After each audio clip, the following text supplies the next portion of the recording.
তোদের তো প্রচুর তারা দেখছি, বৃষ্টি আসবে মনে হচ্ছে, তাড়াতাড়ি কাজ সেরে নে। এটারে রেখে যাচ্ছিস যে বড়, এরে রাখা যাবে না। বাপের ফসল যত। তোর মার জন্য দোয়া করার কেউ নাই রে খুকি। এই মাটারে তুই ভালো রাখিস। আসি গো দিদা। জয় মা বন বেবি। জীবন ডরায় না জঙ্গলি মুখের দাগ খিদার আগ জলে কুমির ডাঙায় অচিন্তানে ভাসাইলাম তরুণী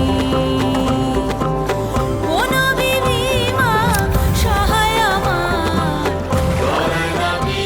কাকা আমি আসতেছি, মায়াডারে দেখো।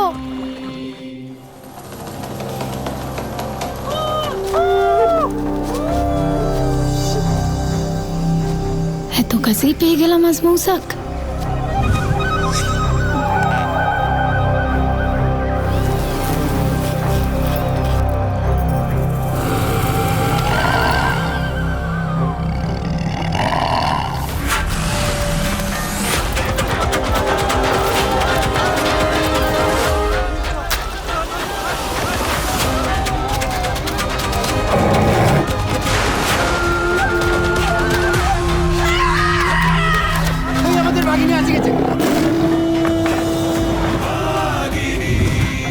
আসছে বাঘিনী 24শে আগস্ট থেকে প্রতিদিন রাত 9টায় জি বাংলায়।